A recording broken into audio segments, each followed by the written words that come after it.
We're really sad to see him go. I can't believe he's doing that to us.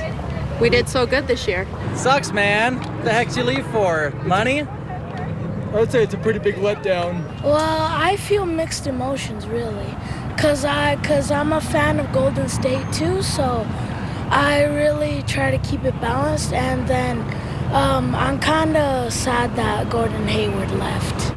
Yeah, a lot of people are. This is a tough one to swallow for Jazz fans. Reaction is pouring in tonight to Gordon Hayward announcing he is leaving Utah.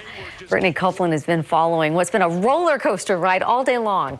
Yeah, Deanie, there seemed to be a very small glimmer of hope at one point when his agent refuted a report that came out that a decision had been made. But you know what? That disappeared when Gordon Hayward made the announcement himself. After 7 years in Utah, he has decided to join the Boston Celtics. If you missed it, here's how it all unfolded. 12:17 p.m., Jazz Nation received their first dose of heartache. ESPN's Chris Haynes reporting that Hayward plans to sign with the Boston Celtics. 20 minutes later, a Woj bomb. The ESPN insider tweeting that Gordon Hayward's agent said that Gordon hasn't made a decision yet. We are still working through it. But working through it meant Hayward wanted the news to come from him. At 5:48 p.m., he made it official in an article he wrote titled, "Thank You, Utah," on the Players Tribune website. Quote, "After 7 years in Utah, I've decided to join the Boston Celtics. I know that will be tough to hear for Jazz fans. I really want you all to know that you mean the world to me and my family. Over the past few days, I've been genuinely torn." End quote.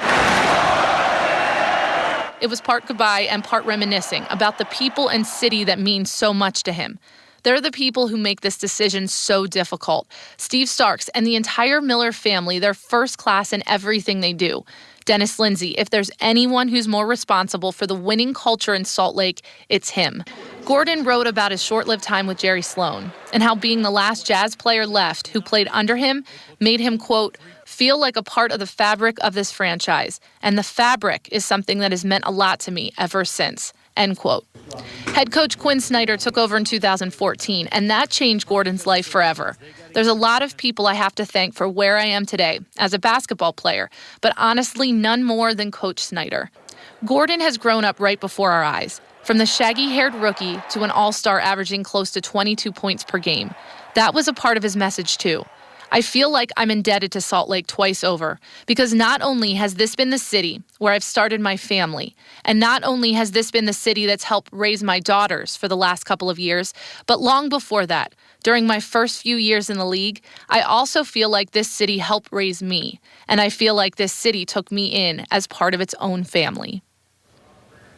All right, well, do we need a tissue? Yeah, for a lot of people, you know, I mean, since we're family then, as he says, why did he feel like he needed to go to Boston? There's some unfinished business there. Some of you may be familiar with the fact that Gordon Hayward and Brad Stevens, the head coach of the Boston Celtics, are very close. That's who Gordon played under at college at Butler, and they came oh so close to a national championship. So he's trying to get to the NBA Finals and win a championship. I guess he assumes that it's a better fit out there for him to get to that point and get to that pinnacle of his career. We'll help him get to his goal.